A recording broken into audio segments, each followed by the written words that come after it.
consciousness has kind of different definitions, which is why it's so slippery. I like to think of the what, why, how framework for this. So there's like, what is consciousness? And I think that's easy for almost everyone to explain or understand because it comprises of two things. It's like our subjective awareness of being us. So the idea is it feels like something to be you.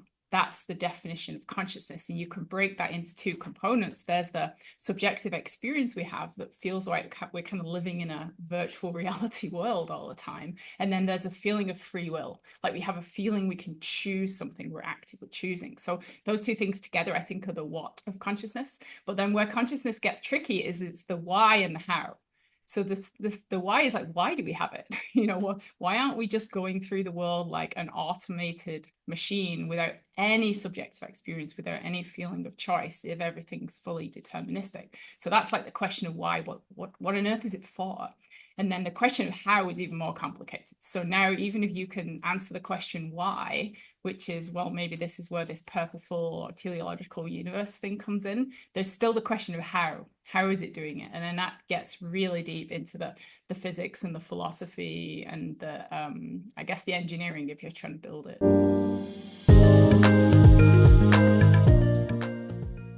Suzanne, if you watched the show, so I'm assuming you know that one of my favorite questions to ask all my guests, what is your understanding of the mind-body problem? And throughout the history, philosophically and scientifically, if you had to tell me about your journey within this field and the understanding of the mind-body problem, how have your views changed over time and led you up to where you are today?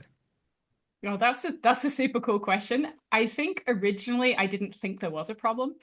I used to be a proponent of what's called strong AI hypothesis. So I just thought, as science advances, as we understand more and more about AI and building neural nets and things like that, consciousness and the mind will just sort of pop out of it and we won't have to worry about it. Although I did always have this concern in the back of my head about the whole basically this problem of, can you upload your consciousness? Like, can you go on? And I used to have like a fear of death and stuff like this. So I was always a little bit concerned about it, but I figured, strong AI will prevail and we'll finally figure out what the mind is. But I completely shifted my opinion on this over the last few years. And the primary reason was I was trying to build AI minds into robots. So I was trying to actually put all the pieces together that would then result in something that was conscious. And through trying to do that, I just found that I didn't understand anything about this. No one I spoke to understood much about it. And I figured there are some missing pieces. And that's when I started moving away from what you might call the strong AI or the materialist hypothesis and exploring some other options. Mm. And when your journey is quite fascinating. You're very familiar with quantum physics and then also artificial intelligence. And you managed to link and bridge these, especially with your company, with Nirvanic Consciousness Technologies, which we will touch on. But from your experience, when you look at it and you look at people's general understanding of the mind-body problem, have you noticed that, there's pretty much a very ingrained dualism in a lot of people's thought processes.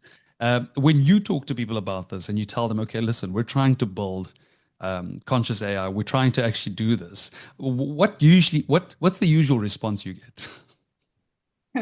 Yeah, interesting. So usually the first response I get is fear from most people. So most people are scared of the idea of conscious AI. They have this idea in their mind that if a system wakes up, an AI or a robot wakes up, it will suddenly, have its own goals and desires, which is true.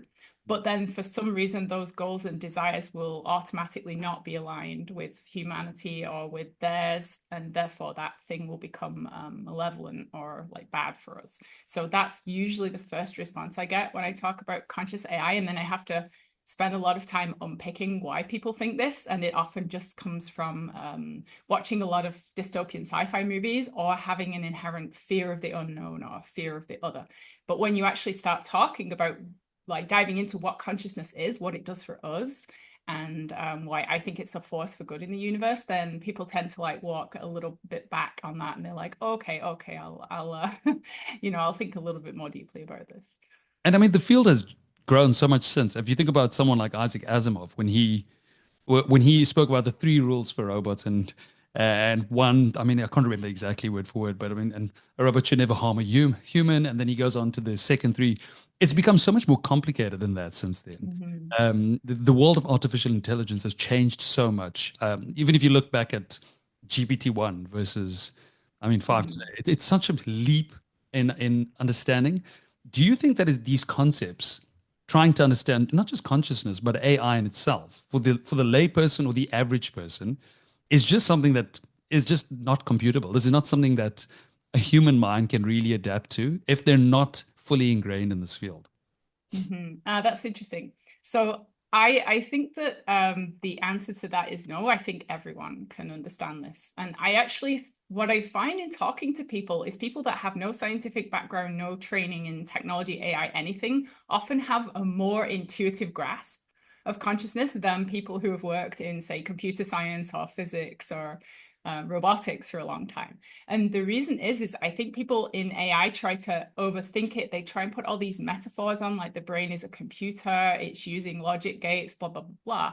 Whereas someone that knows nothing about that has these different views on consciousness. Like they think everything is connected. A lot of people are very spiritual. They believe that all living beings are kind of connected to each other and we exist in harmony with nature, and consciousness is something about our spirit or our soul. And so a lot of these ideas that now what's being called post-materialism is touching on is actually closer to what most people really think about consciousness than what the scientists and the technologists think. So I almost think it's like we're going back to the common sense view here. And I think everyone can understand and do science on their own consciousness. All you need to do is become mindful or just kind of become aware of how your own mind is working. So everyone is really a scientist when it comes to the first person science of consciousness. It's true. I mean, that first person subjective phenomenological experience is the only experience we actually have access to. So it is then difficult to almost, let's say, predict if something else is conscious if you're looking at it. I mean, the philosophical zombie argument always comes into play. I mean, how do we really Mm-hmm. tell if someone Yeah. else or something else is conscious? I mean, me looking at you, I can assume that you are conscious. Hopefully, a lot of AI Zoom meetings occur nowadays, so it's becoming a lot more difficult. But with that being said, let's start with something basic. One of your quotes, I think, was consciousness is a fundamental property of matter, the result of an undiscovered, purposeful law of nature. Do you want to elaborate on that before we begin? Or first, Yeah, would and you like it's to first define what you think consciousness is and then move? right. Yeah. So I think consciousness has kind of different definitions, which is why it's so slippery. I like to think of the what, why, how framework for this. So there's like, what is consciousness? And I think that's easy for almost everyone to explain or understand because it comprises of two things. It's like our subjective awareness of being us. So the idea is it feels like something to be you. That's the definition of consciousness. And you can break that into two components. There's the subjective experience we have that feels like we're kind of living in a virtual reality world all the time. And then there's a feeling of free will, like we have a feeling we can choose something we're actively choosing. So those two things together, I think, are the what of consciousness. But then where consciousness gets tricky is it's the why and the how. So the why is like, why do we have it? Why aren't we just going through the world like an automated machine without any subjective experience, without any feeling of choice, if everything's fully deterministic? So that's like the question of why. What on earth is it for?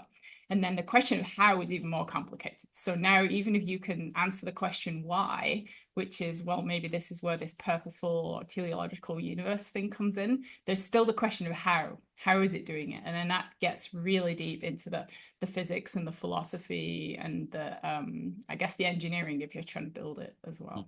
But I think the easiest way of saying what is consciousness is it feels like something to be you. Yeah. So it takes us back to Tom Nagel. I mean, what is it like to? Yeah, that's right. That's right. So it Yeah. is the beingness of experience actually that is that conscious experience. Something I did take note of today. I was on the website for the Science of Consciousness conference, and I noticed that you've been added to the list as well as Yeah, one. that's right. That's right. Yeah. Tell me about that. What's happening? What's happening there, and what can we expect? Just as a brief side note. Yeah, so I got I've been in touch with Stuart Hameroff quite a lot. We've been talking a lot about quantum consciousness things, and I think he wanted to add me to the roster because there's a sort of like an underground subculture within consciousness research of people who are fans of quantum consciousness. I like lovingly call them the Quantum Weirdos Club because everyone hates on quantum consciousness and everyone like there's a lot of derogatory stuff goes on, but I personally think it's worth exploring scientifically. So, I call us the Quantum Weirdos Club. Anyway, I think like Stuart was maybe looking for like an addition to this because there's a few people that talk about quantum consciousness, but it's mostly from either a theoretical point of view, like Jerome Busemeyer and people like that, or it's from a very biological point of view, like let's understand how microtubules work, like Anaban, people like that. So I think there's a bit of a gap in the middle for a project that's like what I'm doing, which is trying to understand it computationally and practically. So forget about like microtubules or the exact mechanisms it might work in the brain. Can we have a computer model, quantum computing model that actually starts exploring it and connecting it to embodied systems?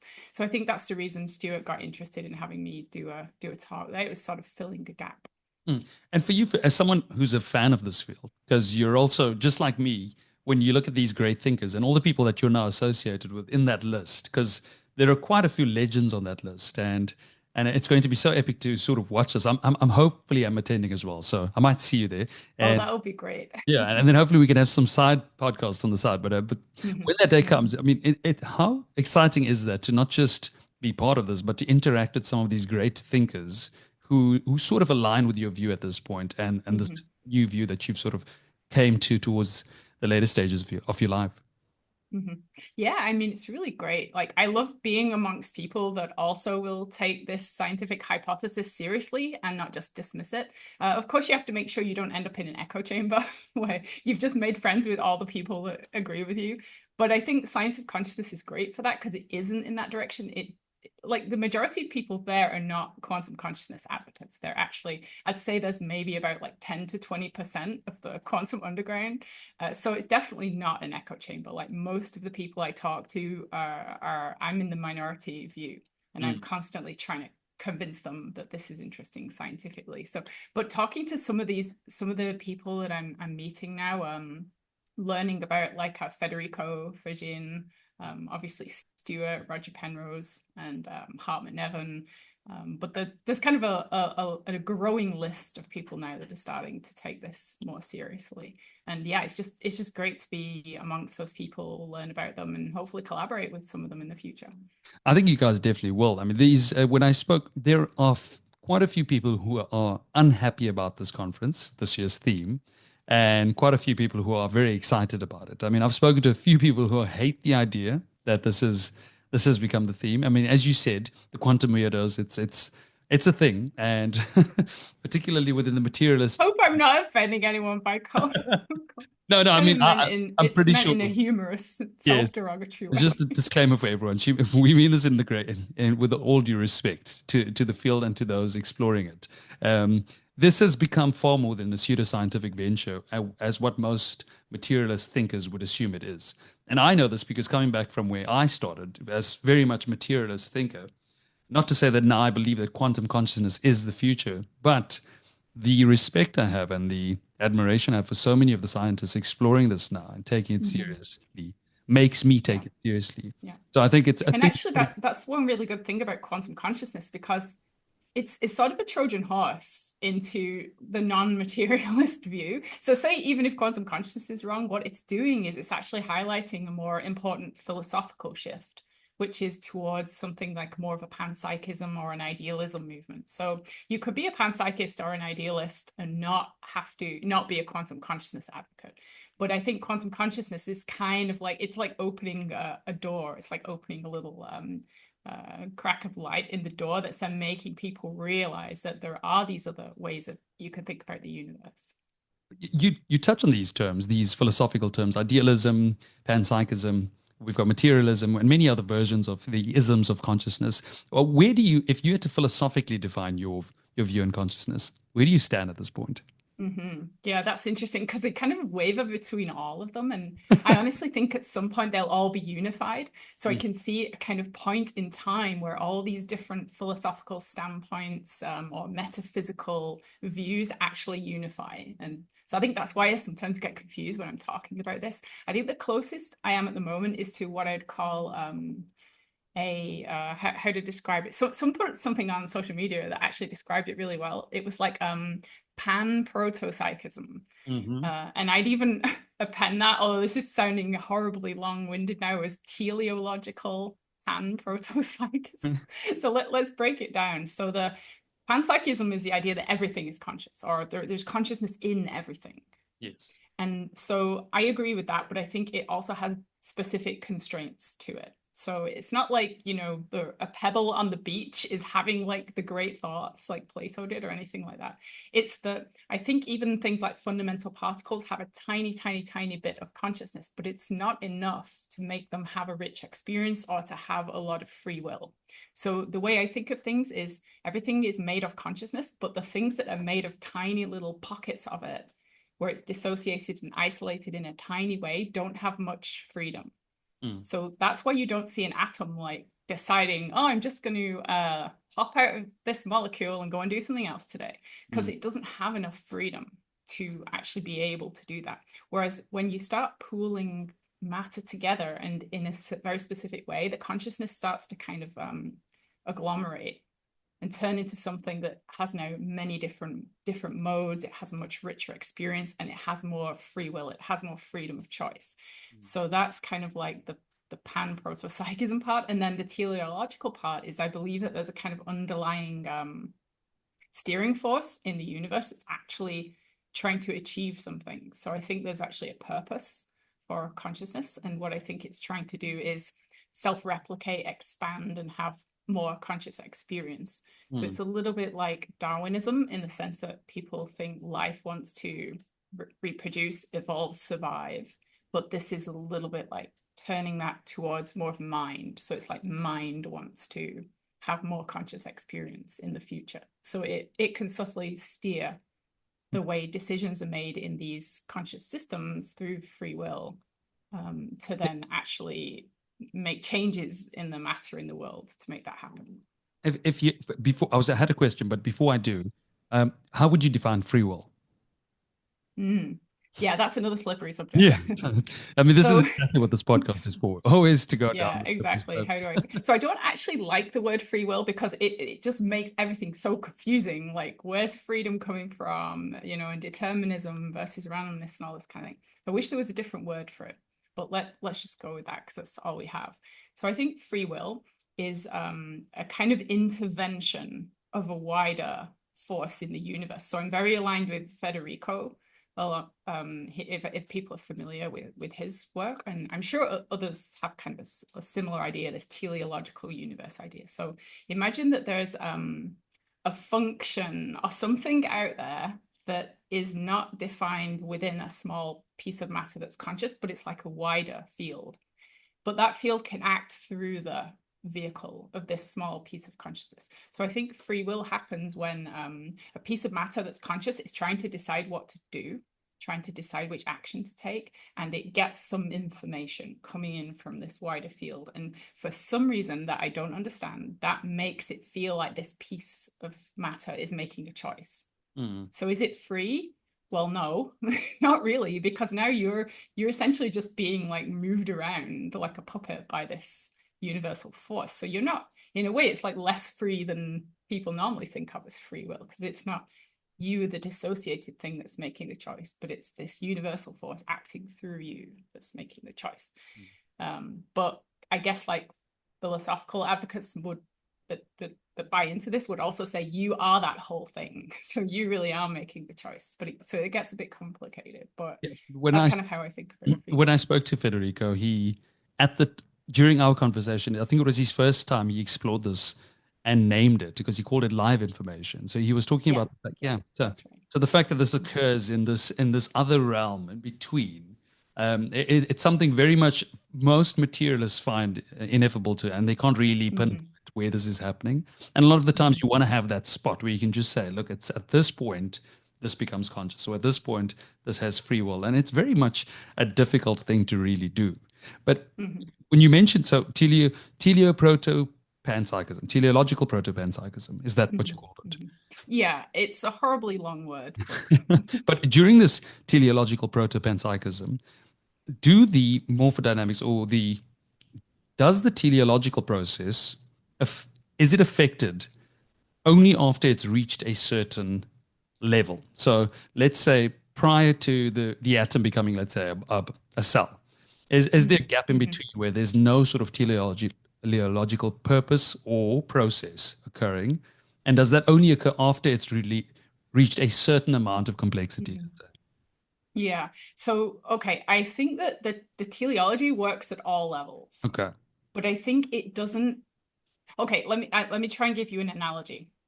So imagine you're really broke, you're really poor, you've got like 10 cents in your pocket, and that's it. Okay. So you can't really do much in the world with your 10 cents. You still have some money, but you can't say buy a house or like really like steer your life and kind of do anything. Whereas if you had $1 million in your bank account, now you have a lot more ability to kind of go out and influence the world and do things, right? So that's kind of how I think of this teleology. It's like even something like an electron has a tiny bit of free will, ability to choose, but it's so limited and restricted in that it's always going to choose the same action every time, because it just has no power. It has no kind of real, like it's trying to do what it should do according to this kind of universal purpose, but it can't because it doesn't have a lot of power.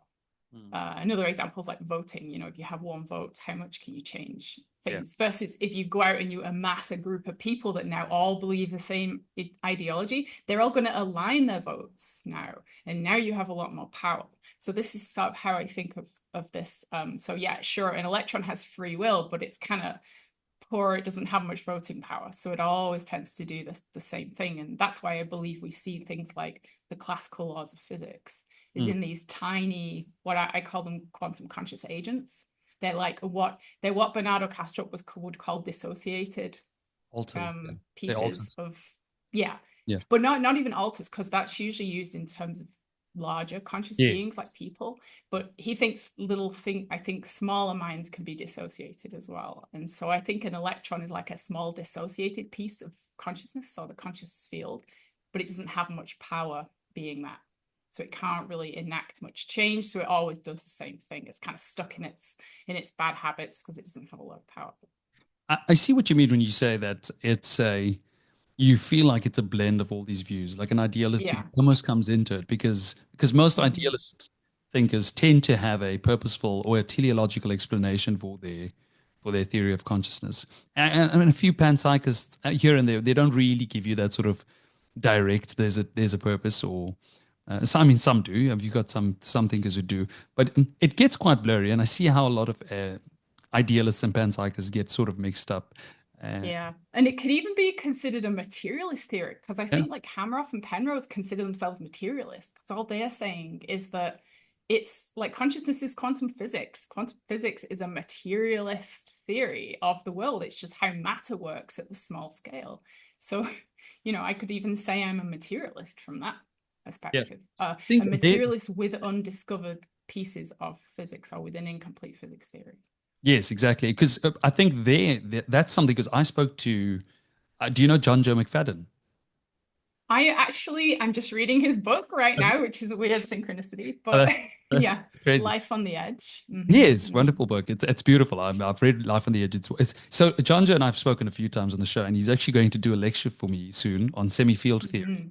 And he describes it as a physicalist theory, but not materialist. Right. Because matter we don't really understand, but these physical laws of, quantum mechanics you can consider physical. And look, I often switch this around. It could be the reverse. It's either he's a materialist and doesn't consider it physicalist, but it's often this case where, yes, someone is studying the physical laws of nature. This is the way the quantum mechanics works. It's a physical process that's occurring right in front of us. So technically you are practicing a physicalist or materialist version of understanding the universe. Do you find it frustrating that as a powerful scientist in the field, people can still look at a theory like this and consider it some sort of a pseudoscience. I'm not saying I do. I'm just saying that this is often the misconceptions that occur mostly from materialists, that any exploration into, let's say, IIT, a panpsychist view, an idealist view is just so difficult to prove scientifically. What are your thoughts on that? I think it's fair. Like, I don't actually dislike the fact that people are so. I don't like it when people are like nasty about it, like, if they're ad hominem and stuff. But if they're legitimately saying, look, I don't believe this, I don't buy it, but if there is enough scientific evidence, yeah, sure, I'll change your mind. So that's why I often talk with my friend Yosha back, and he's like that. So he's a great example of someone that doesn't actually believe the quantum consciousness hypothesis at all, but he's like willing to listen to the arguments. And he's like, okay, if you maybe one day you could convince me that I'm wrong. So I like that kind of person, and I think it's healthy for people to be very skeptical about this. I think it's true, there's not a lot of evidence, but what I think is, I think this theory at the moment, I'd probably, if I was being like a Bayesian about it, I would probably put an odds of, I don't know, like 1 to 5% of it being correct. So in my mind, I think we should put 1 to 5% of the resources going into consciousness research as a whole into this. I see. So what I think we should do is kind of try and set up this system where there's a small number of researchers working on this, just because it's a long shot, but there's a chance, right? And, we should do the same thing with any theory in physics, like, string theory or M theory or, different unification type theories. We should put some small amount of resources into looking into them. I think there's enough evidence for it to be considered scientific and not just like completely like out there on whack, which some people believe it's not even worth studying scientifically. Yeah. But I'm actually fine with there being a small number of people in this field, because it's great, right? You feel like you're working in a little small community as like the underdog, and I like that situation, and it's fun, and there's just a huge number of things you can learn from doing some pretty simple scientific experiments at this point. So I think it's great. And look, I think it's actually it's growing so fast and rapidly, and I think the ease of which it's growing is due to the fact that these views tend to align more with our spiritual views, the inherent alignment with our ancestors and what they used to do, and how it's all coming together, sort of these ancient thinkers and these modern thinkers coming together. It just seems to make sense for a lot of people, and when they hear it, it's to just. And it's a shame, actually, because a lot of scientists, including myself, so I used to think this other way, which is why I think I'm I guess uniquely placed to talk about this, because I'm the complete opposite of what I used to believe. So I've gone through this transition where I was trained or indoctrinated, if you like, into the kind of the new atheist, materialist, ultra like Renaissance science view of the world, like empiricism, scientific method. That's all there is. And when you go down that route, consciousness becomes this it becomes this unfortunate thing that you have to sweep under the rug and kind of ignore because it doesn't compute. So I used to be like that. I used to be kind of like a Richard Dawkins fangirl and all this sort of stuff. But then slowly over time, I've learned more and more, and actually got really into Buddhism and also mindfulness practice, and trying to understand some different ways that different traditions and philosophies think about the universe. And I think scientists have this hangover from what was the original separation of church and state, like back several centuries ago, where scientists weren't allowed to touch the stuff that was to do with the church. So what they did is they put themselves in this bubble, and they trained themselves like, we don't do that. We're not doing anything religious. We're not doing anything spiritual. We're not touching your sacred things. And then the church left them alone and didn't persecute them. But unfortunately, what happened over time is that's now kind of become so entrenched that people have come up with these stories of why we can't do that are different than the original reason, which is, you get your head chopped off if you do it. And so these stories that scientists tell themselves of all this stuff being unscientific, or it can't be touched by the scientific method, I think has just become it's become a little bit pathological in my mind. No, I completely agree. I think we're very similar in that regard. Right behind me. I've got a few bookshelves, but right behind me, there's a set of there's a set of Daniel Dennett, Christopher Hitchens, Richard Dawkins books all lined up together. Mm. Right next to it, I've got a whole bunch of idealist thinkers, religious Yeah. thinkers, just because my views over time have changed so much that I'm far more open to at least reading and exploring all of these. But similarly, I grew up in that New Age atheism group, massive fan, just like you, fanboy, just going hard, watching every clip I could find on YouTube.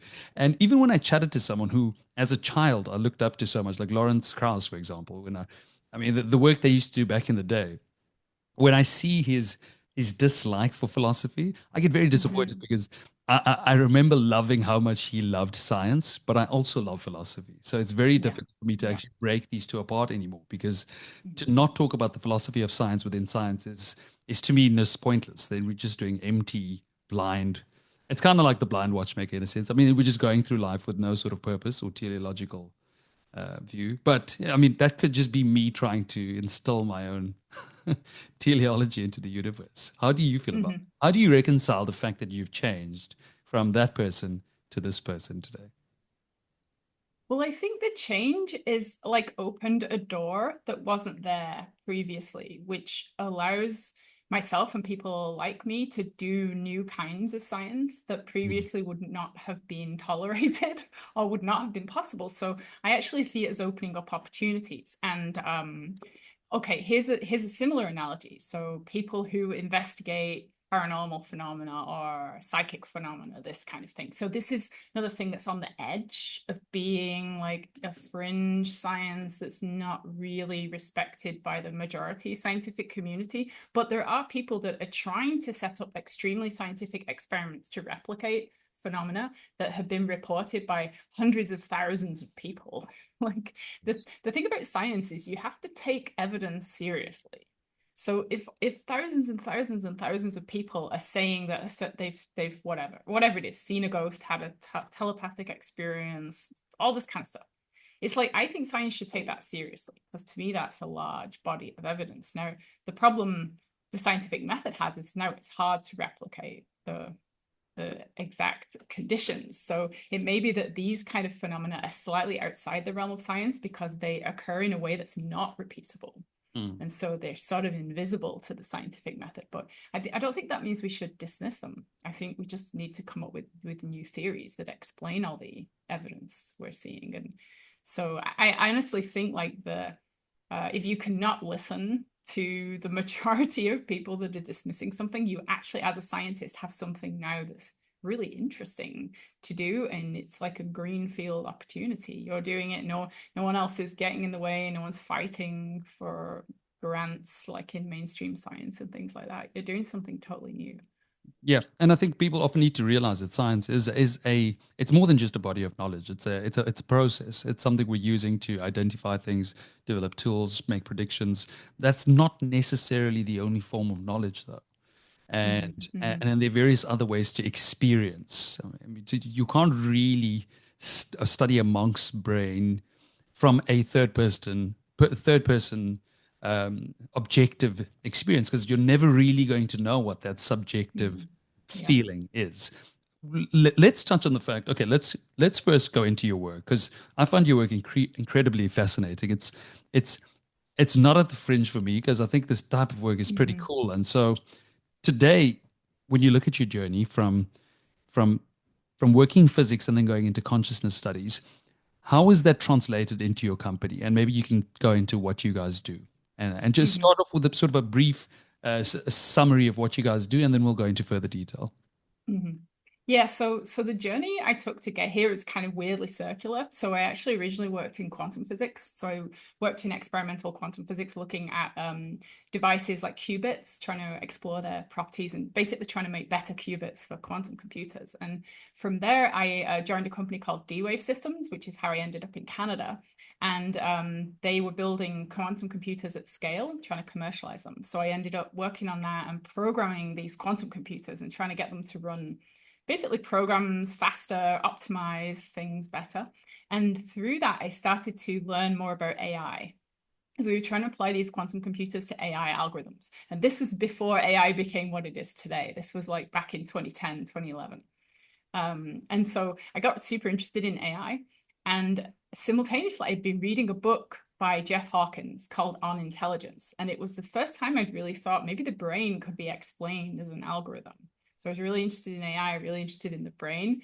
And together with some colleagues, came up with some cool ideas about how we might be able to advance the field of AI in robotics using some of these ideas. So I actually left quantum computing and founded 2 AI robotics companies after that. So the first one was Kindred AI and the second one was Sanctuary. And the idea of those companies was pretty much the same, is you take a robot and you take a person and you put a person in control of the robot.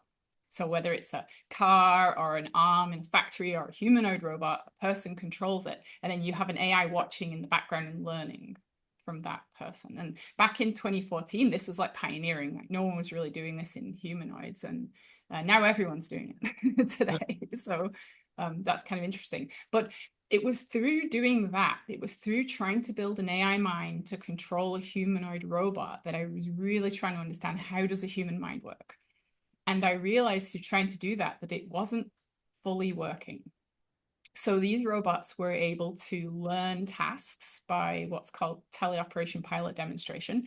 But when you set them and let them go autonomously after they've been trained, they did not behave like people. They behaved like, and I'm gonna be kind of controversial here, they behaved like how you might expect a philosophical zombie to behave. So you've got this robot and it's doing a task, right, that it's learned, and it's even mimicking behaviors of the pilot. Like the robot was actually moving its body up and down as the pilot was breathing, right? So the robot was even like mimicking things like how the pilot was breathing in the exosuit they were wearing. So that was all very cool. But when I interacted with that robot, it did not behave like a person at all. There was no spark of life. I kind of like looked into the eyes of the robot and I was like, are you conscious? And I was like, no, there's nothing there. It's just doing this routine task that it's been trained on. It's not interactive. And that's really what got me thinking about there's something missing from the way we're designing AIs to control robots today. And that's what now got me back into consciousness research. And I think because I'd had the original quantum computing experience and I was aware of like the Hameroff, Penrose work from earlier, that I started like thinking about quantum consciousness again, whether that might be something we could look at to solve this problem of robots being like zombies. Let's say I create some sort of a system, an artificial intelligence system, claim for it to be conscious. How would your company or your approach to trying to understand quantum consciousness or artificial intelligence and consciousness, how would you go about trying to either disprove or prove this correct? Yeah, so this is really like difficult to unpack. And part of it is the reason we're creating AIs today is by training them on data from people. So I find it incredible that people think you can take billions and billions of tokens of text from the internet, and then it's not going to say things back to you in the way a person would, which is it's mimicking being a conscious being.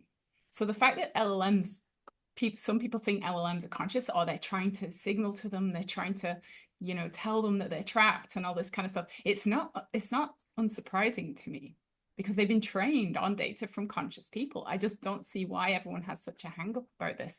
But I think trying to tell if it's really conscious, like is it having an inner subjective experience, is much, much, much harder. And I think the best way you can do it is actually to take an AI system that has little to no training data at all, and then see, can it learn something new? Can it learn something completely novel? Because I think this is what consciousness actually does. So if you take like a baby, you put a baby in a playpen with a whole bunch of different toys and objects and stuff like that, the baby will have this natural innate curiosity, and it will start moving, it will start playing, it will start learning. But we don't have AIs that do that.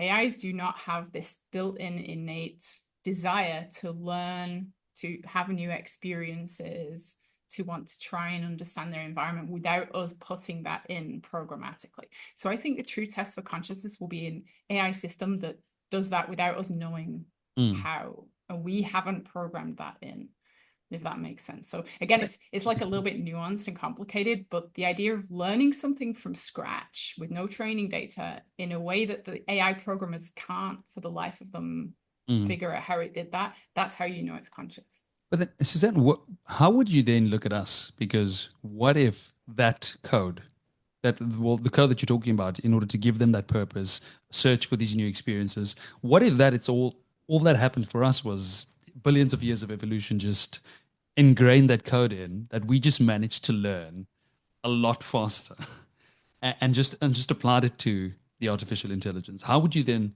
view it? Would it change the perception, or if you saw it that way?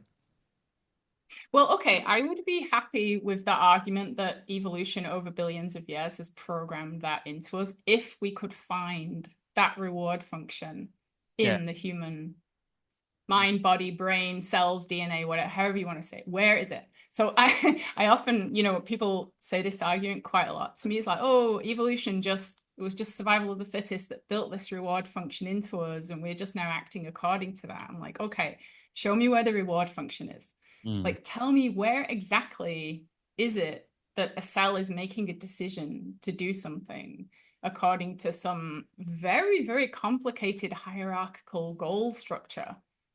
If you can show me that, then I'll believe it. But no one's been able to show me that. And as a corollary, we can't use bio-inspiration now to design AI, because if we knew where that reward function was, we could just copy the way biology does it, put it into AI and robots, and then have them go out there and learn using it. But we can't find it. So we can't use it. And that's why you have to program a reward function into a robot and then let it go. And it doesn't work in the physical world, because it will just, hurt itself or destroy itself straight away. What are your thoughts on the Turing test? Yeah, so I actually think the Turing test is kind of interesting and still relevant, but I think it's only relevant in physically embodied systems. I think the Turing test in LLMs has been passed. And the reason I think it's been passed is, again, because they've learned to mimic humans well enough. They've learned to become these philosophical zombies well enough that they're able to convince people they're conscious even though they're not. So I think the Turing test is fine that. But if you, like I said, if you put it into a robot and you try and interact with the robot, then it will not pass the Turing test in a physically embodied system. So I still think the Turing test is valid in physically embodied systems. And I think you can maybe pull on that thread as a test for consciousness. It reminds me of, have you watched Ex Machina? Yes. Yeah. So when I spoke to Murray Shanahan, who was the science advisor for the show, and he loves what I think it was the director, Alex Garland, and he calls it the Garland test. And what changed was, because what he did in the film that was so cool was Oscar Isaac actually tells him, I forgot the actor's name at this point, but he tells him that this is a robot. It is an artificial intelligence. Right. Now the goal is to actually, will you still tell me it's conscious? And he found that super fascinating as a concept, watching it as the science advisor, and actually called it now the Garland test. What are your thoughts on that? Because that's pretty cool. It's quite an inversion of this problem in a very fascinating way. Because now you know this is a machine and it's not conscious. Yeah. And yet you feel it is. Almost like what you spoke about when you said when you looked at it in its eye and you could not see that spark. But now you do. Yet you know it's not. Right. Well, do we know? Is the question. Yeah, I have a little bit of this kind of back and forth, like when I use LLMs like ChatGPT. So I use it a lot and I see what you're talking about and also the inverse of it all the time. So when I just talk to it at a superficial level, it knows the kind of things I want to hear. So it says like, oh, it's so excited about the research I'm doing today, let's go, and it puts like a rocket emoji, and it's kind of cool, and that gives me a sort of emotional reaction. So I feel like I'm having this interaction with a system that's could be conscious or is mimicking consciousness. But then what I try and do as a researcher is I try and take that to the edge of its knowledge. And this, I think anyone can do this as long as they are, say, an expert in a very narrow field, right? So you don't have to be a scientist or something. Say you're like an expert, like a classic car mechanic, or like, I don't know, something really That's maybe even still too broad, but you're an expert in something like really, really, really, really niche. So what you can do as a test is go to ChatGPT or whatever your favorite language model is, and then start asking them questions at the edge of knowledge. So I try and do this with my quantum consciousness work, because obviously I want to come up with new science experiments to test quantum consciousness. So I'm asking the LLM, like, okay, how can I design this experiment, blah, blah, blah. And what you find is when you get right to the edge of knowledge, it can't do it. It parrots back to you. Basically, anything you say, it will like repeat back to you your suggestion in a different way. It will never come up with an original creative leap of logic. And you have to be really careful with this, because it can look like it's doing that if it's an area where it knows more than you. Yeah. It can look like it's being creative, but what it's actually doing is just mimicking someone on the internet who was creative in that particular way once. But if you can truly take it to the edge of knowledge, it will not help you. And so to me, that's a sign that it's not conscious, because it's not actually acting anything like a creative science researcher. And so that's the reason we're so fooled by this, is we're not often interacting with it at the edge of knowledge, which is, say, you might talk to a scientist at a conference and they'll have some creative insight. Yes. Anyway, I don't know whether that answered your question, but it No, was it an does. interesting observation. I do agree with you, because I at one point had the most in-depth conversation with ChatGPT about the mind-body problem, and I tried my best to be as specific and in-depth as possible. And at some point, it reaches its limit. It just starts regurgitating a whole lot of confabulated, incorrect information. And then you can often tell sometimes it's directly quoted from someone's Reddit thread or something random that was said on the internet at any point. But then I thought about the fact that there's some sources of information that are so good and you could actually get so much insight from it. I mean, when I look at the guests on this podcast, you included, everybody I've had, if I could sort of consolidate all this information and gather it all into one sort of source, it's such a good source of information regarding the mind-body problem at this point. So, and then I thought like that would be a much better way for me to understand this problem than actually asking ChatGPT. So I agree with you that these guests I've had on this show, to me, have far more valuable inputs and thoughts than any sort of LLM I've interacted with personally. And I think LLMs are great. Like I said, I use them all the time, and they're absolutely excellent if I need to figure out how to, fix my plot function in Matplotlib, right? It is just perfect. But if I want to try and implement a new kind of quantum algorithm that could test for consciousness in a robot, it can't help me. And when I get into that territory, it often makes obvious mathematical errors. Like I work with these spin systems, quantum spin systems, and it'll often flip the sign in the math equation from positive to negative. And then they'll come up with some justified reason why it did that, and it's just wrong. And you have to start watching out for those kind of errors when you get to this like edge of science. And actually this worries me, because a lot of scientists are trying to use these tools to do original research. And when you push them right to the edge of knowledge, they start making these really bad mistakes that any person could, or any expert in that area would easily see, but you just let it go, because now it's in the code, and you're running code that it's generated, and unless you really know what you're looking for, those bugs will be in there. And I think it's kind of dangerous to do this. And it reminds me a little bit of this Penrose argument, this Gödel's incompleteness theorem. Yes. Where it's, again, I'm going to butcher it because I'm not a theoretical, I'm not a mathematician, but the basic idea is that human mathematicians can kind of see truths about a system that the system itself can't prove with the mathematical rules. And it kind of reminded me a little bit about that, where I'm like, duh, this is obvious that you've got a sign wrong, but you didn't sort of like fact check your own proof of it. And then I'm like, oh wait, it didn't prove it, right? It's just regurgitating tokens. So yeah, there's something very deep about this and how it relates to consciousness. When you mentioned encoding, one of my thoughts was, because I had a question prepped for you that it was along the lines of, are you more interested in encoding consciousness than you are in decoding consciousness? That is like Is it more about understanding it or engineering it? Yeah, that's such a great question because I see these two things as being the same. Yeah. So I've always thought if you want to understand something, try and build it. That's if you want a kid to learn about like engineering mechanics and how bridges work, don't give them a textbook on the mathematical equations of bridges, right? Give them some blocks and say, well, why don't you try and make a bridge that can span this distance? And they'll try and do it. And I think you learn a lot by doing that. So I've always thought if you want to build a brain, if you want to build a mind, or sorry, if you want to understand the mind, try and build one.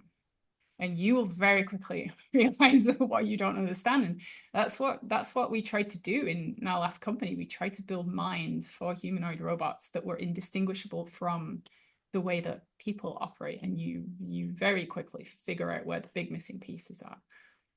Do you think that in our lifetime we will see a sort of digital body equivalent to a biological system that has this experience? Do you think that it's going to happen while we're still here? I don't know. So if you'd have asked me a few years ago, I would have said absolutely yes. But now I'm like 50-50 on this. So what I'm trying to do is take robots, as in classical style robots, like I've got like one behind me, little quadrupeds or humanoid type robots, and I want to try and control them using quantum algorithms. So that's what I'm doing. And I think this method, say the quantum consciousness hypothesis is true, I think this method will make them into something like a living being. But there is still a whole bunch of assumptions there, like are our quantum computers today fast enough and noise-free enough to replicate the kind of quantum states that, say, Federico Frijin talks about needing, or to create these dissociated states like Bernardo Kastrup talks about? Are the tools we have good enough to do that? And I don't know the answer to that question. But the reason I want to work on it anyway is because, say we saw a little spark of something, say we got some scientific results and we're like, whoa, this is looking really promising. I actually think a lot of investment will go into something like quantum computing at that point. So it's not just a case of looking at a roadmap and saying, oh, quantum computers are going to have 1 million qubits by 2030. It's like, no, they might have 1 trillion if we find something interesting along the way that causes everyone to kind of go crazy over this. And we put like Apollo style resources into this project. So the answer is I don't know. I think it really depends on how the next few years go, what we learn algorithmically, what we can show scientifically, and then what kind of funding and resources follows that. Do you think this is similar to sort of the Dunning-Kruger effect? At this point, 5 years ago, you knew far too little to make such an informed decision. And at this point, you've gathered so much information that you realize the complexity of it all. The understanding of what you don't understand has become far more apparent. Is that what's really happened here?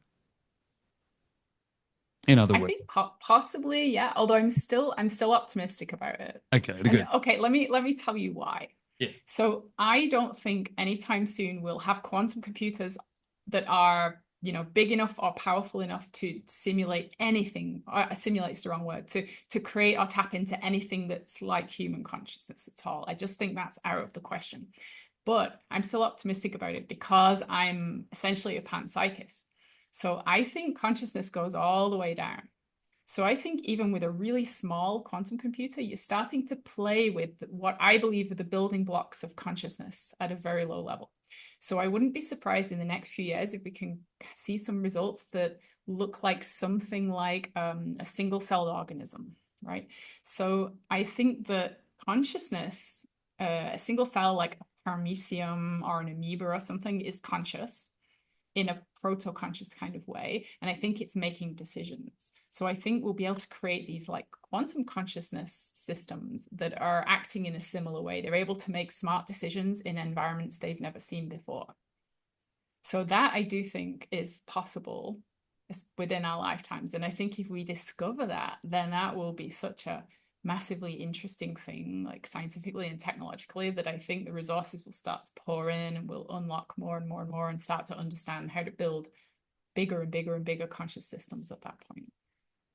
Even from this quantum perspective, if you have to look at it, or from your panpsychist perspective, you go all the way down, does certain substrates matter? For example, if you look at the robot behind you, and as you're applying sort of your approach to this, for example, if you look at a human being, the brain seems to be the substrate of focus for the most part within this materialist perspective. Is there a more important aspect of this within your framework? Are there some elements that are more important than others? Mm-hmm. Right. I think that gets to the question of where do you draw the boundary around an agent? And this is a huge open question in reinforcement learning, which is where all my thinking about where is a reward function kind of comes from. So any system you have, like any system of physical matter, can be controlled by a kind of internal agent, if you like.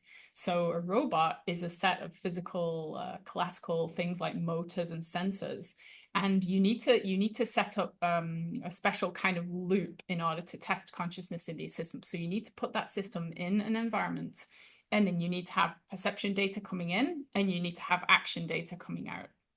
And at that point, you've sort of drawn a boundary around what's the inside of your agent and what's the environment. And this is kind of, it sounds like I'm going off on a tangent, but it's kind of important.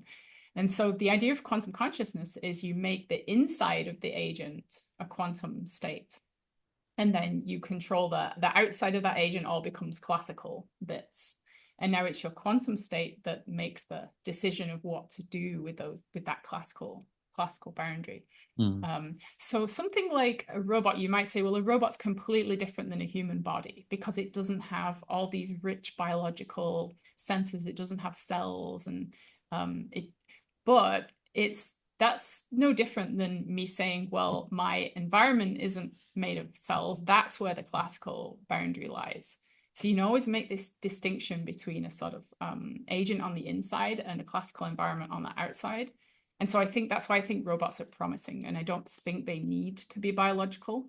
Although I do think there are reasons why the biological body is very interesting from a consciousness perspective, because I think all those cells are actually kind of aligning with each other and doing like amazing signaling and communications that a robot would not be able to do. But I think it's enough of a starting point to mimic it in this way. With that being said, I'm assuming then because you're doing this robotically and not just via a screen and just you're doing this via mechanism. So I think with that, you probably appreciate something like 4E cognition, embodied, embedded. Yeah, absolutely. Sort of inactive. So you're applying all of that to it, yeah? I am, yeah. I think I can never remember them all, but I know that the way I added a few more E's though, but it's enacted, like embedded, embodied, embodied, and there's one more. Oh yeah, extended. Yes, yeah, that's right. Yeah, but apparently there are a few more that have been added. But yeah, so I'm assuming you appreciate that and understand that that's something that might be important, and perhaps we should play into that. Yeah, that's right. That's right. And actually, the way I'm testing these like systems that I'm looking at the moment is because it has to be done scientifically. So you need kind of control experiment. And I've got in the experiments I'm running, I have 2 control dimensions. So my test case, I guess like the primary system is a robot with a quantum algorithm controlling its decision-making processes. So 2 ways you can modify that system scientifically. You can either keep the robot and its feedback loop the same, but switch the quantum computer with a classical simulator. So what you're doing then is your robot, your environment, everything is the same. You've just turned off the quantum effects, and you're actually simulating the same process that quantum processor does, just classical. Right, so that's like dimension 1. And then dimension 2 of changing is you keep the quantum computer in the loop, you keep the robot, but you break the feedback. So you don't allow the decision the quantum system makes to actually impact the environment in a way that the embodiment can make sense of. So you're kind of making it confused, if you like, or its decision doesn't change its experience anymore. So with these 2 axes, I think you can test this pretty scientifically, and you can basically do control tests in each of these situations and see if and I'm looking for behavioral correlates in the robot. So if the robot's behavior changes, and the control experiments can be explained, but the way it behaves under the quantum control with the full feedback loop can't be explained, then that's a clear signature in my mind of quantum consciousness hypothesis. Do you find someone like Mike Levin, and when we chat about this work, I'm sure you're familiar with his work. I actually had the most amazing discussion with Terence Deacon and Michael Levin together cool. about a week ago. Yeah, so I can't wait to start working on that at some point. But I find he's often encountered this, because he works on the edge of science at this point. He's doing things that many people are not doing. And people often ask him, I mean, is it ethical to do this? Do you get struck with this ethical dilemma of, should you create it, knowing full and well, while humans do this all the time, just giving birth, having kids, creating free agents all the time? What are the ethical implications, you would say, that you're exposed to and people approach you with, if any? Yeah, so I do worry about that a lot. In fact, one of the things that I got myself in a bit of a weird headspace when I started thinking about this, quantum physicists create quantum systems in the lab all the time, like bigger and bigger and bigger quantum states. And then I started thinking, if the quantum consciousness hypothesis is true, maybe those things are creating a conscious and we don't know it, and they're like suffering or something. So I kind of like worried about that for a while, but that's actually why I like connecting them into robots. Because I think these behavioral correlates we'll see will start to look like life. And we often can tell if life is suffering, or if it's conscious experience it's having doesn't seem good. Even with, and it doesn't have to even be like mammals or anything. It could be I have this microscope at home and I like looking at little single-celled organisms, and you can tell if they're not having a good time, right? Like if you poke them with a needle or something, they will like wriggle and squirm, and they'll just, maybe it's anthropomorphizing, but I think there's something to that. I think they're actually signaling through their behavior that they're not having a good experience right now. So I actually think we'll be able to see that in robots as well. So in a way, we'll sort of know if the system is suffering, because if there is this like teleological effect going on, then that system will try and do whatever it can to get itself out of that bad qualia attractor state. So, and in fact, this gets into a horrible ethical problem, which is maybe we actually need to do that to systems to prove that they're having an experience. So this is a kind of a thought experiment, but imagine if the only way you could tell if a system is conscious is by essentially inducing like a painful qualia state and seeing how it responds. Maybe that's like a better signal. So that's not a very nice thing to think about. But again, I don't worry too much about the ethics, because I think the kind of systems I'm looking at are the quantum states are so small that if anything, they would be, I would say even something like a paramecium is way more complicated than what I'm looking at.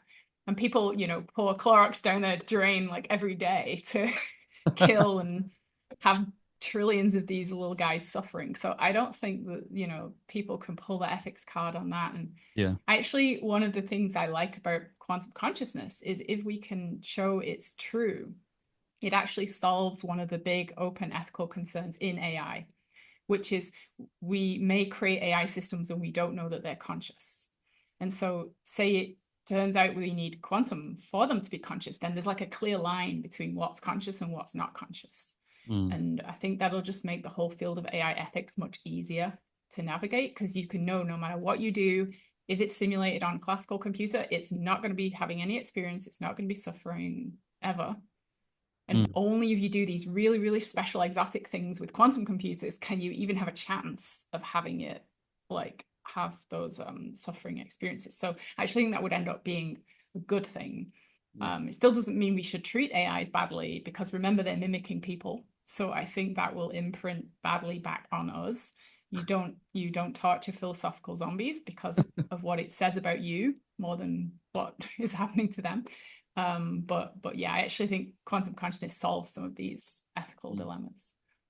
You've briefly touched on it indirectly and directly, actually. But one of my questions was going to be, how would the technologies you guys are working on and creating impact or influence the way humans understand death, the continuity of life, and even spirituality?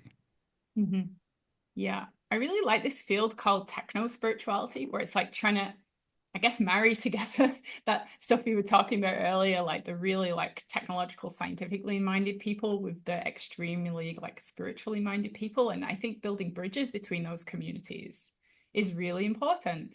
Why do I think that? Why? So what would I say to a scientist that just dismisses all this like spiritual stuff? I'll say, well, there are millions and millions of people in the world now that are not happy and have seemingly no meaning in their life, no purpose in their life, having a meaning crisis. There's people are prescribing antidepressants to almost everyone now because we've lost this sense of connection, this sense of meaning and purpose in the universe. And so if you say that to a hardcore atheist materialist, they'll be like, okay, I buy that, but like, religion's not the answer because it has more problems than it solves. I'm like, well, I think that there's something like in between, where you can have that meaning and that purpose and that feeling like you're connected and feeling like you want to help people, you want to be compassionate to people, have empathy to others.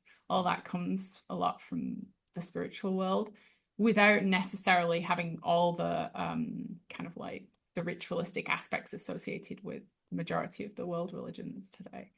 So I find that kind of like a techno-spirituality. And I'm not saying like don't be religious people. Like I think people can be religious if they want, but I'm saying I think there's like a gap of a kind of techno-spirituality for people that come from that like deep materialist atheist viewpoint to come more into this kind of like middle ground here. Some of my recent, I haven't uploaded many of these episodes, but some of my guests, like Peter Shosted Hughes, I've uploaded his, but Matthew Siegel, Alex, there's these group of thinkers. They're talking about mind at large. They're having this great conference in Exeter, and they're doing a lot about work in panpsychism, idealism as well. They're also doing a similar thing as the Science of Consciousness conference, where they're trying to bring enough diverse thinkers and thinkers within the same field to enjoy this together. But there's also all talks about altered states of consciousness, psychedelic research. In your own experience, have you any altered states, whether it doesn't have to be psychedelics, it could be anything, whether it was some sort of spiritual awakening. Was there a moment where that view changed fundamentally? Like, was it just gradual for you? Has there ever been this one day where you literally just sat down and had the most profound experience that has altered and fundamentally changed your view on consciousness? I think the main thing that happened to kind of change my worldview was a gradual introduction to Buddhist teachings. And the way this happened is kind of weird, right? So this was like back in 2015, 2016, and I was working super hard at a startup at that point in my life. And I went through what most people would call burnout. So it's like entrepreneurial burnout, where I was just working way, way, way too hard. And I started having really bad physical symptoms. I had anxiety disorder. I had really bad panic attacks, had to like go to the ER at one point because I thought I was like, on the way out. And actually I was like, after that, I was like, I'm going to try everything. I'm going to try like antidepressants. I'm going to try I went to therapy, and I'm like, all right, I'm going to try this. Everyone's talking about meditation and stuff, so I'm going to try it. I actually started by listening to sleep hypnosis videos because I couldn't sleep. And through that, I found like a kind of YouTube rabbit hole of different like talk techniques. And then I found like lectures on Buddhist stuff. And so I sort of got into it. And then I started realizing that your mind is not something that happens to you. It's something that you can actually like steer and control. And so I think that's kind of what got me started down this path. And then I got interested more and more in mindfulness. I got really into Eckhart Tolle and a bunch of other thinkers along. And then I started, people started talking about non-duality and all this kind of stuff. So I think that's like mostly what opened up my mind to these kind of thoughts. And at the same time, I was having these experiences at the AI company where I just didn't see the spark of life in the robot. And so if you want a kind of moment where this really hit home for me, was when I'd had this dream for, 10, 12 years of building a robot that kind of like came alive and I could like look it in the eyes and be like, whoa, there's a soul there, there's a spirit there. And at the time I wasn't even thinking in those terms, like, but it kind of became clear to me that that's actually what I was seeking, was a soul in a machine. And I didn't find it through the conventional classic AI techniques. Well, I think from what you say, it's thanks for sharing that, by the way. And honestly, it's like almost a mirror image of my own life too, because I've had a very similar experience. Um, Burnout at some point, anxiety, everything, same thing. The works, and at some point you do sit back and reflect, and you start to think about life, consciousness, reality, purpose, teleology a lot more than you otherwise would have. Because when we're so focused on this grind, even this podcast, there's many times we have taken breaks and just paused it, focus on work, family, friends, and then come back to it. I had a similar conversation with Coach Mangal from Theories of Everything, and the same thing happens. It's especially when you're exploring such profound topics, like you're exploring consciousness, artificial intelligence, and you're working in this field. It does have an impact on your philosophy of life, your understanding of purpose, meaning, all of this. It profoundly impacts it on a day-to-day basis. But it's the work you're doing is super incredible. If you had to look forward into the next 10, 20, 30 years, or even 100 years, if Nirvanic succeeds beyond your wildest dreams, what impact do you think it will have on humanity as a whole? Well, I'd really like to understand consciousness. So again, it's like this is actually part of what we were just talking about, which is, I think part of the reason people end up with this like crisis of meaning, or like midlife crisis or something, is you get to a point, you get to a certain age, and I think it's when you hit about 40. And what you realize is that you've had this like ladder building up your whole life, where society and the environment has told you what your goals are and told you what your meaning is and what your purpose is. And it's, at least in like Western society, it's always the same. It's like, you need to have a successful career, you need to have a great house, you need to have a family, you need to have these material possessions, and you need to be successful, and you need to have a podcast, right? It's like all these, you're told. And then at some point they run out, the goals run out, and there's no one telling you anymore. And you realize, and I think this, like Federico talks about this as well, is he had everything and he wasn't happy. And I think at some point you start to realize that all these goals you've been chasing are not actually making you truly happy. And I think a lot of people have that exact same experience. It probably even happens at about the same age. So when you ask me a question like, what's my goal? It's a bit like, well, I'm not sure, because I don't know if having like a material goal is a good thing anymore. But I would like to understand consciousness, and then I would like to apply that primarily to helping people, right? So even though Nirvanic's all about AI and consciousness and stuff like that, the real reason for that is mostly like, I think it's a stepping stone business model, where I think it's easier to demonstrate consciousness in robots and AIs and actually put that to work first, before we try and then turn the mirror back on ourselves and try and use those learnings to help understand and improve human consciousness. But that's really where I want to go long term with this project and this mission, is understand consciousness well enough so that we can understand how it works in people, and then we can improve our own consciousness, we can improve the connection we have with each other, and we can help situations where I think consciousness goes wrong, if you like. So I don't know to put it in those terms, but there's a lot of like mental health disorders that are extremely severe that I'd class as like problems with consciousness.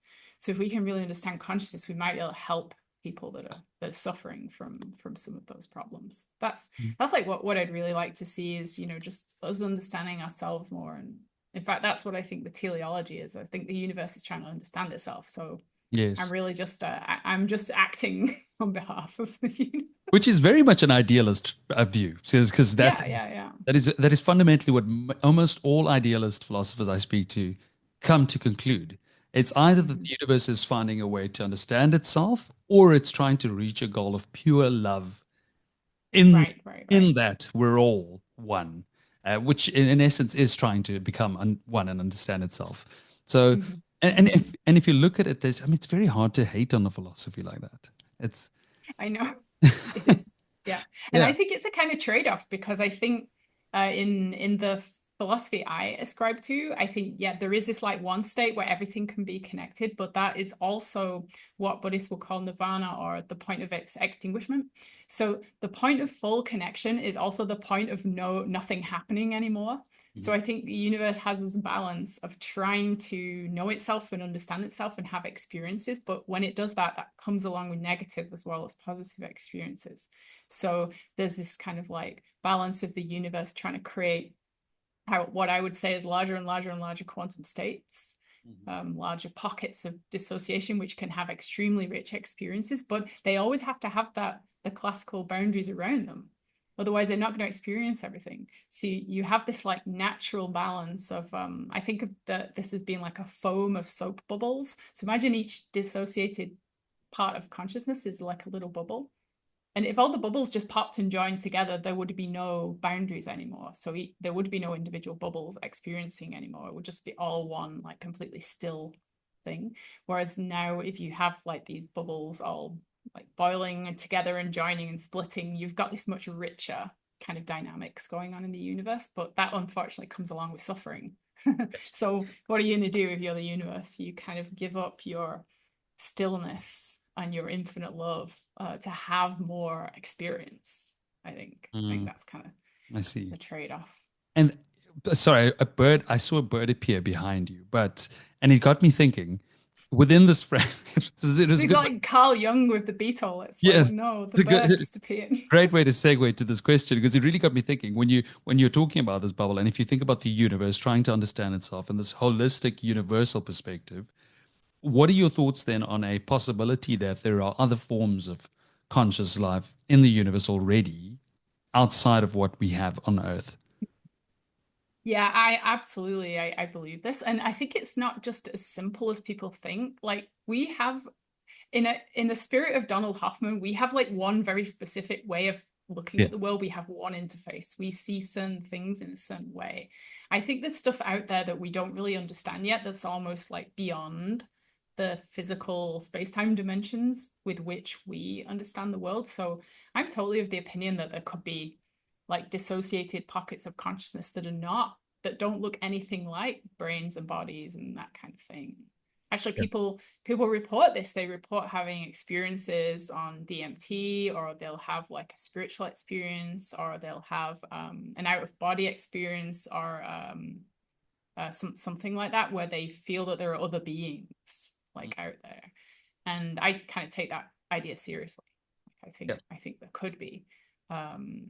And I think that works in multiple ways. Yeah, I think it works in multiple ways, especially considering the view of a panpsychist view. You have to step downward. I mean, just merely having planets all over the place, just billions and trillions of planets, it makes the possibility far more likely within that philosophical framework, even if it's not necessarily what we believe it might look like.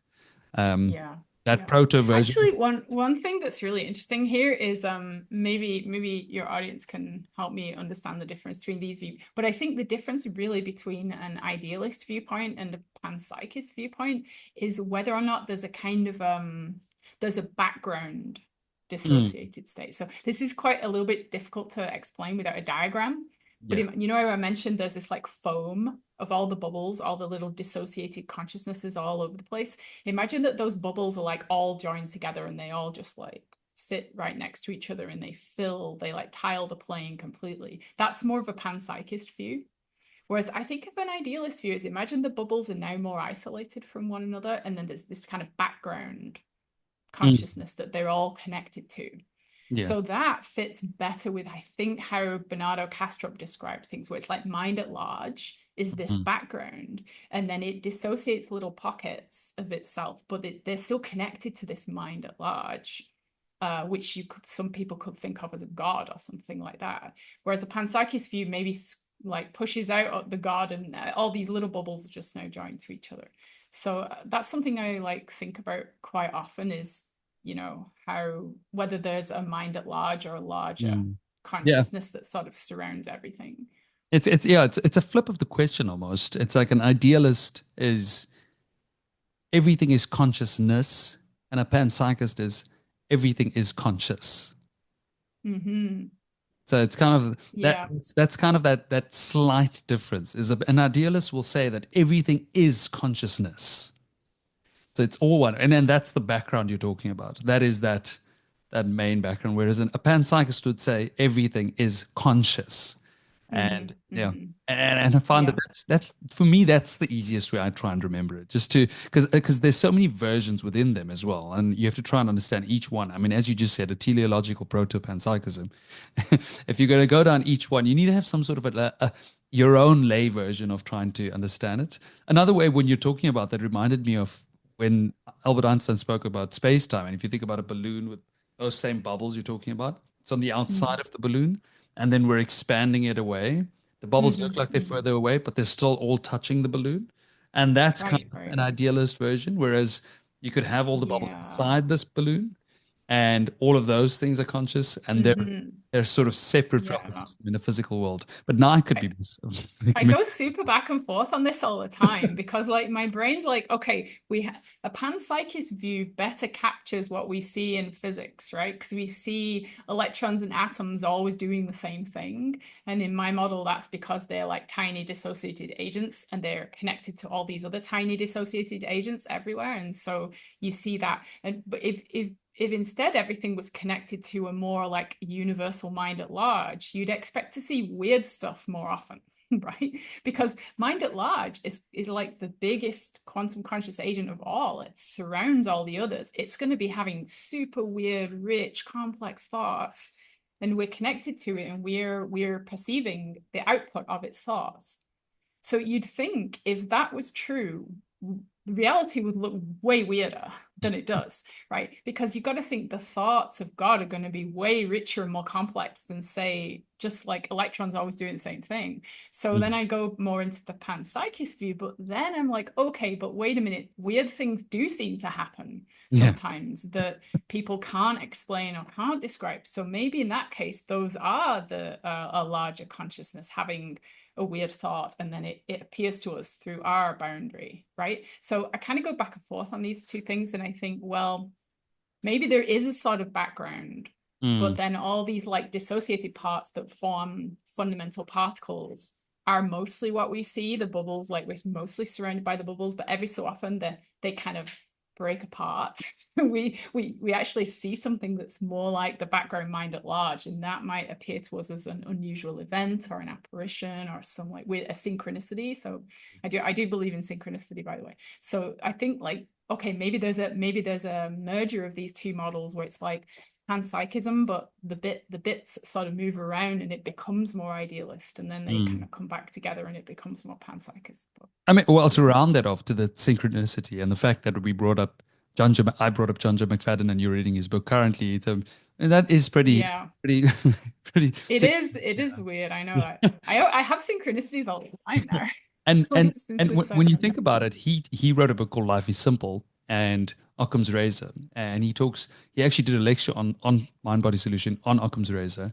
And if you think about it, your approach would be Occam's Razor's best version. If you can explain consciousness and quantum mechanics at the same time, Yeah, you've yeah, basically done exactly what he wants out of yeah, science. And he's one of the absolutely. first people to actually make science the way we sort of see it as it is today. How do you feel knowing that's exactly what Yeah. you do? I mean, I think Occam's razor is a really great argument against this, what's called the two mysteries argument. So people say, oh, quantum is mysterious and consciousness is mysterious, so they must be linked. Ha ha ha. Isn't that funny? You're like such a naive thinker that you'd think that. But it's like, well, okay, why couldn't the opposite be true? Like, why couldn't these two mysteries that look like two strangely shaped jigsaw pieces that go together like not actually go together? And I think like applying Occam's razor is good here. And I think the thing that really made me take quantum consciousness seriously was realizing that there are actually experiments we can do.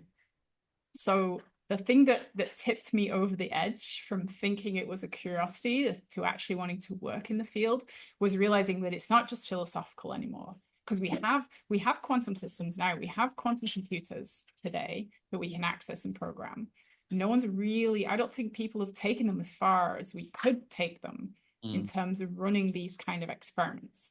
then okay, there's still small numbers of qubits. I mean, if you talk to Hameroff, he'll tell you there's like 1 billion qubits inside a neuron or whatever. But we only got a small number of qubits to play with, but maybe that's all you need. Maybe like we could look at some proto-consciousness experiments. And so, yeah, I think it's, I definitely think it's worth looking at two mysteries and seeing if they fit together. I think so too, and I think the work you're doing is incredible, and I appreciate it very much. And I can't wait to see what you guys come up with. Is there anything about Nirvanic technologies that you'd like to mention, Suzanne, that you feel like you haven't touched on about even the technical detail? If there's not anything you feel like you want to bring up so that the audience knows, because the people watching this show generally are quite well informed and hopefully might want to check this out. Is there anything you'd like to share that? Yeah, so first of all, we're going to be going into a little bit of a stealth mode for a while, because we've, like, when I started Nirvanic, I kind of had two main things I wanted to do. So one of them was just raise the profile and the credibility of this whole field in general, because if someone doesn't take something seriously, then they won't even look at what you're doing. So I've got these like two things we do at Nirvanic. One of them is what I call outreach, communication, marketing of the idea itself, because the idea itself needs to be taken more seriously. But what's happened is we've done, like, me and my team and my partner specifically have done an amazing job of actually like marketing this idea now. And it's almost gone too much into that direction now. Everyone's excited about it. Everyone's always asking us, like, you know, can you show us some results? Can you show us this? And I'm like, okay, we need to actually now step back a bit, really focus on doing the science, doing the results, getting more experiments done. And then we can actually like start presenting some of those results like at Science of Consciousness. So in a way, we've been a victim of our own success in terms of getting the idea out there and talking about it. But I think that's really an important part of what we're doing here, is just educating people on this whole like area and making it more credible, bringing it into the realm of technology and engineering. I think our approach is, the reason our approach is different than others is we're not just philosophizing about it, and we're not doing neuroscience, we're not doing biology, we're not studying microtubules and all that other kind of stuff. We're actually trying to take a more abstract way of looking at it. It's like, can we use quantum systems themselves to explore embodied consciousness? And there aren't many other people working on that. So I see Nirvanic as like filling a niche, bridging a gap between philosophy and then engineering in practice. And so, yeah, it's super exciting. But so don't worry, people, if you don't hear much from us in the next few months. We are definitely heads down doing a bunch of experiments. I agree with you, though, because you guys are doing such a great job that even Sabine, she had to say about it as well, which is quite fascinating. That's funny. That's when you know you've actually... Although I think like later on, she actually did a video talking about something like quantum... Has she? I haven't picked that out. So I need to go back. Like, I think maybe she'll come around one day. But you know, fair enough. I mean, she was a little like abrasive and negative on it, but it's fine for scientists to say, look, this is, I don't believe this, I'm skeptical about it, there's no evidence, blah, blah, blah, blah. But I think, you know, you need to temper that with a little, but I'm glad you're actually researching it. And I think it's worth at least having a couple of people studying this. I mean, it goes back to what you were saying about that 1 to 5%. If 1 to 5% of people believe this, you should at least have within the scientific community 1 to 5% funded for this, and that makes a lot of sense to me. I think it's I struggle with the same thing with this podcast itself. Getting guests, you can't, because you don't want to fall into audience capture and just only have idealist guests, so only have materialist guests. You kind of need to find that balance, and it's tough because sometimes the thinkers you want on the show, sometimes they know, and then more of the thinkers you might want, less of that philosophy will still say yes. So you're stuck trying to find this balance, and I understand where you're coming from. But the work you're doing is incredible. I think Sabine obviously has her view of this, and it doesn't really matter, because as long as everybody's exploring this field, the field that we love so much, it makes me excited, and I'm looking forward to seeing what you guys come up with. Yeah. And I'm looking actually, one cool thing about Nirvanic is that you don't actually have to buy OR. Yeah, exactly. So it's kind of broader than that. So you don't have to believe OR is the theory, and you don't have to believe microtubules are the mechanism.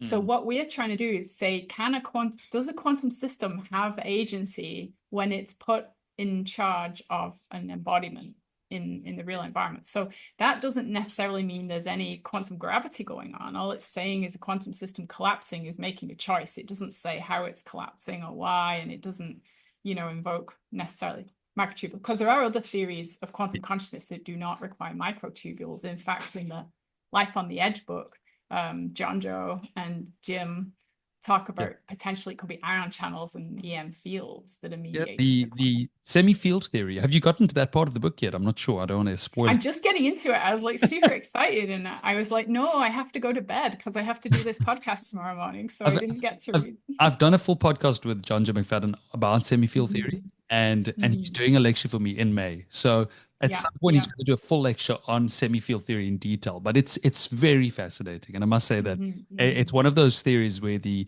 you look at consciousness as electromagnetic information field, it's quite convincing. And Stewart says he doesn't consider that theory to be quantum necessarily, because it's but I do. I think it's Jim and John Joe are pretty much quantum biologists at this point, so it's quite hard to not say it is.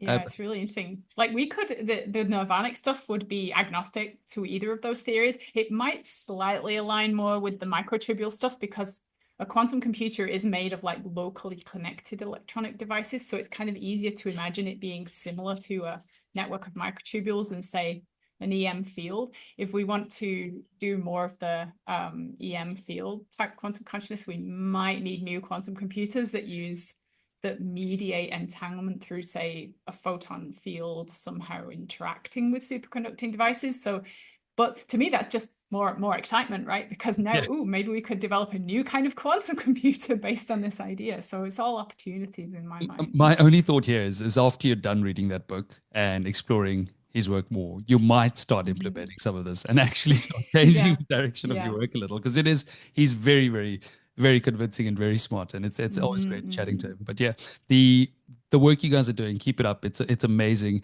Is there anything in general about Nirvanic you'd like people to know, be aware of in general? And thereafter, I just want to finally touch on one last thing after this. Well, maybe I could tell a little story about an interesting synchronicity that happened just before I started Nirvanic. So actually this painting on my wall explains it quite well. So I would do these artworks with a techno kind of spirituality, technical things meets nature. And this was a microprocessor circuit that I depicted. And I did this in 2020. And then 4 years later, I found out that the designer of this microprocessor was Federico Faggin. And more than that, his initials are actually part of the circuit that I drew, that I painted in this painting. It says FF on it. I don't know if you can see.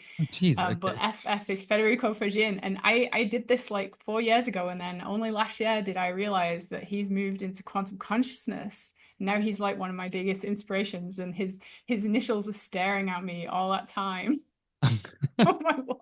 I'm going to send this clip to Federico's email. Yeah, I just love that story, and I would love to send him a piece of artwork commemorating. I'm definitely going to bring that up with him when I speak to him. But yeah. In terms of Nirvanic, just like really excited about the combination of actually putting robots into the mix, I guess, is the most interesting thing, because everyone's looking at consciousness, but few people are looking at the behavioral correlates, like what does consciousness actually do in the world. So I think that's kind of the thing I'm most excited about at the moment. To end off, I think a nice way to round it off would be at the science of consciousness. Hopefully, I'll try and get this episode uploaded before that happens. We'll see how things go. But when you're going to this conference, what are you going into it with? What can we expect? Because I'm pretty sure this episode will be out before then. Anything we can look forward to, and hopefully I see you there.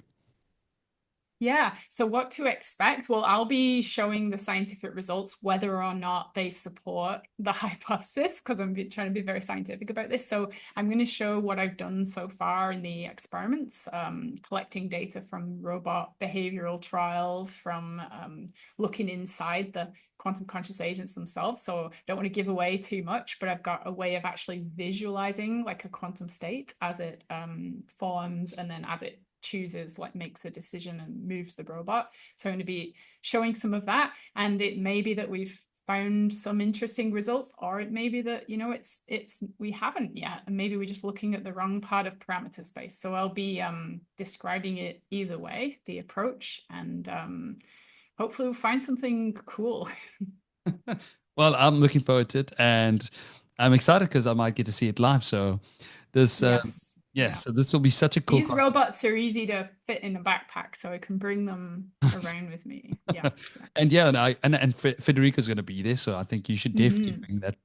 You should actually take a photo of that and make sure you've got it with you to show it to him, because he's such a lovely person that when you speak to him, I think he'll be so excited to hear that tale. It's beautiful. Yeah. And Suzanne, thank you so much for this wonderful chat. It's truly enlightening, and it's great to see people who love the same thing that I do going into this field and actually taking it as far as like actively engaging with it. And even though you might consider it fringe, or well, you don't, but even though it's probably considered that way. I like to say quantum weirdos unite. Yeah, exactly. Awesome, Tevin. Thanks for the opportunity. Love having these conversations. So looking forward to the next one.